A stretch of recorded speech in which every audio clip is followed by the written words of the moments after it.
Seja muito bem-vindo ao podcast Mandando Bem.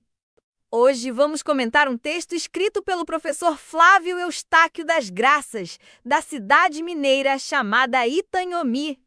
O texto do professor Flávio fala sobre a democracia em diversas formas e como foi difícil alcançá-la. Fala sobre a importância de se preservar a democracia para garantir direitos conquistados com muita luta e perdas ao longo dos tempos. Não saia daí porque o podcast Mandando Bem já está começando. Não esqueça de deixar um like, um comentário e de se inscrever aqui no canal. Bacana demais! Bora ouvir? E aí, pessoal, tudo pronto para mais um Deep Dive aqui com a gente? Hoje a gente vai mergulhar num tema que está no DNA de qualquer sociedade moderna e principalmente no nosso dia a dia como brasileiros.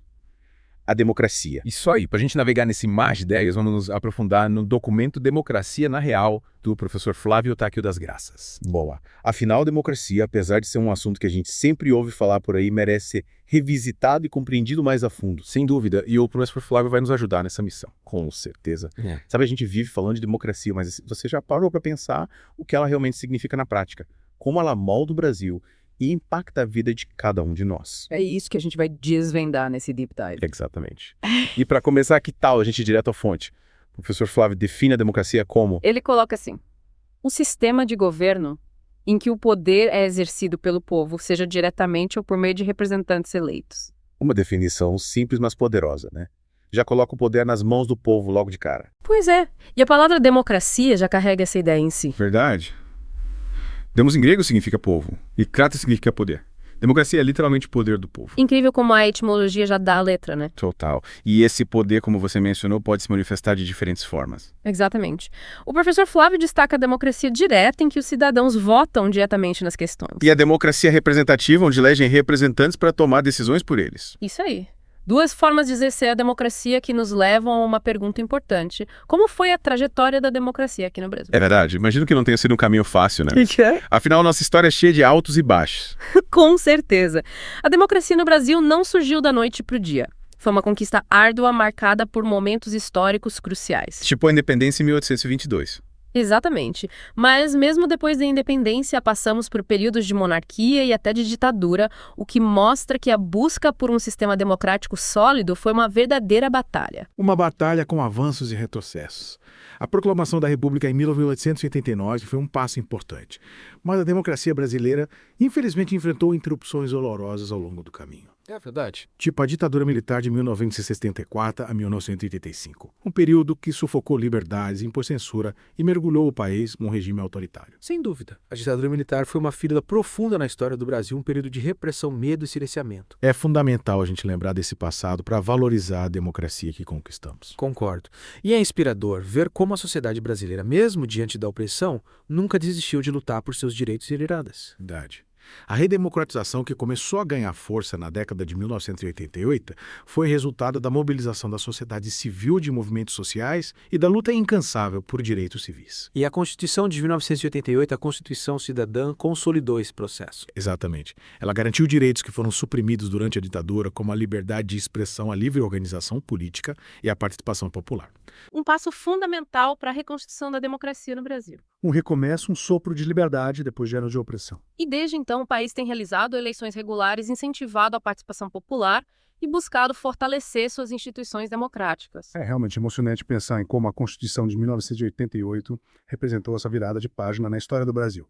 Mas é importante lembrar que a democracia é um processo em constante construção, né? Com certeza. No Brasil, ainda enfrentamos desafios como a desigualdade social, a corrupção e a polarização política que podem ameaçar a estabilidade democrática. Por isso é tão importante que a gente continue vigilante, participando ativamente da vida política e social do país, defendendo os valores democráticos e buscando soluções para os desafios que a gente enfrenta. Afinal, a democracia não é um estado passivo, é um exercício diário de cidadania. Concordo plenamente. E para a gente entender melhor a importância dessa participação, a gente precisa mergulhar nos impactos da democracia tanto para o Brasil como um todo, quanto para cada um de nós individualmente. Afinal, a democracia não é só um conceito abstrato, ela tem consequências reais na vida das pessoas. Verdade. E aí que a gente te convida para continuar com a gente nesse mergulho profundo na próxima parte do nosso Deep Dive. Até lá, de volta ao do Deep Dive. Na primeira parte, a gente explorou a trajetória da democracia no Brasil desde a conquista até os impactos na vida do país e dos cidadãos. Isso aí. E agora a gente vai mergulhar nos desafios que a democracia brasileira enfrenta atualmente. É isso aí. Lembra que a gente falou sobre a importância de sermos democráticos nas nossas atitudes? Sim. A gente viu como a democracia não se resume só ao sistema político, mas também se reflete na nossa cultura, nas nossas relações. Exatamente. E aí que entra a questão que o professor Flávio levanta no documento Democracia na Real. A necessidade de realmente vivermos a democracia no dia a dia. Mas o que ele quer dizer com isso? Como a gente pode ser mais democrático nas nossas atitudes? Boa pergunta. Ser democrático vai além de votar a cada 2 anos, implica em cultivar valores como a tolerância, o respeito à diversidade, o diálogo e a busca por consensos. Entendo. É sobre como a gente interage com o outro, como lidamos com opiniões diferentes, como buscamos soluções para os problemas da nossa comunidade. É um exercício diário de cidadania. Isso aí. Mas, sendo bem sincera, como esses valores podem nos ajudar a enfrentar os desafios que o Brasil tem pela frente? Às vezes parece que a gente está muito dividido com tanta polarização política e notícias falsas circulando por aí. Você tem razão, a polarização e a desinformação são como venenos que contaminam o debate público, fragmentam a sociedade e corroem a confiança nas instituições. É verdade. Em um país com tanta diversidade social e cultural como o Brasil, o diálogo e a tolerância são fundamentais para evitar conflitos e construir uma sociedade mais justa e harmônica. Faz sentido, mas como a gente coloca esses valores em prática num contexto tão polarizado? Às vezes parece que o diálogo é impossível, que as pessoas só querem gritar e impor suas opiniões. A chave está em cultivar a empatia. Gatinha. É tentar entender o ponto de vista do outro mesmo que a gente discorde. É preciso ouvir com atenção, buscar os pontos em comum e construir pontes em vez de muros. Gostei dessa construir pontos em vez de muros. Isso vale para as nossas relações pessoais, para o debate político e para a construção de políticas públicas. É como se a gente precisasse resgatar a arte do diálogo, né? Aprender a conversar, a debater com respeito sem agredir o outro. Concordo. Mas além da polarização e das fake news que outros desafios a democracia brasileira enfrenta, a gente sabe que não é só isso que ameaça o nosso sistema democrático. Com certeza. A desigualdade social é um dos maiores desafios que a gente enfrenta. E como ela impacta a democracia. Enquanto uma parcela da população vive em condições precárias, sem acesso a direitos básicos como saúde, educação e moradia, outra parcela concentra grande parte da riqueza do país. Isso aí. E essa disparidade social mina a democracia, porque impede que todos os cidadãos tenham as mesmas oportunidades de participação e desenvolvimento. É uma questão complexa e que impacta diretamente a vida de milhões de brasileiros. Sim. A gente vê como a falta de acesso à educação de qualidade, à saúde precária e a falta de oportunidades perpetuam um ciclo de pobreza e exclusão. Verdade. Mas o que podemos fazer para combater essa desigualdade? Quais são as soluções? As soluções passam por políticas públicas eficazes que promovam a inclusão social e a justiça social. Que tipo de políticas? Investir em programas de transferência de renda, garantir acesso à educação de qualidade, gerar empregos e melhorar as condições de saúde e moradia são medidas essenciais para reduzir a desigualdade. Ou seja, a gente precisa garantir que todos os cidadãos tenham acesso aos direitos básicos e oportunidades iguais de desenvolvimento, independentemente de sua origem social ou condição econômica. Exatamente. É como se a gente tivesse que construir uma sociedade onde todos tivessem as mesmas chances de prosperar. Uma sociedade mais justa. Isso aí. E para que essa transformação aconteça, é fundamental fortalecer a democracia e garantir que a voz do povo seja ouvida. Afinal, a democracia é a ferramenta mais poderosa que temos para promover a justiça social e construir um país mais igualitário. Sem dúvida. Mas além da desigualdade, tem outro problema que me preocupa muito. A corrupção. A corrupção? A gente vê tantos casos de corrupção no Brasil, é de desanimar. É verdade. Como esse problema afeta a democracia. A corrupção é como um câncer que corrói as entranhas da democracia. Ela desvia recursos públicos que deveriam ser investidos em áreas essenciais como saúde, educação e segurança. Enfraquece as instituições e gera descrença na classe política. É um problema que afeta todos nós, né? Sim, independentemente de classe social, cor ou ideologia política. É como se a gente estivesse sendo roubado o tempo todo. É verdade. E o pior é que a corrupção impacta principalmente os mais vulneráveis que dependem dos serviços públicos para sobreviver. Sem dúvida. Mas o que a gente pode fazer para combater esse problema? Parece que a corrupção é um monstro invencível. Não podemos nos render à sensação de impotência. A luta contra a corrupção exige ação em diversas frentes. As frentes. Precisamos fortalecer os mecanismos de controle e fiscalização, punir exemplarmente os corruptos, incentivar a transparência na gestão pública e promover a educação para a ética e a cidadania. Ou seja, é preciso uma ação conjunta da sociedade, do governo e das instituições para criar um ambiente de intolerância à corrupção. Exatamente. É como se a gente tivesse que mudar a cultura, criar uma consciência coletiva de que a corrupção é inaceitável e tem consequências graves para todos. E cada um de nós tem um papel importante nessa mudança, né? Sim. O que a gente pode fazer? Podemos denunciar irregularidades, cobrar dos nossos representantes uma conduta ética e transparente e exigir que os recursos públicos sejam utilizados para o bem da sociedade. Faz sentido. A gente não pode se calar diante da corrupção. É preciso se indignar, denunciar e exigir mudanças.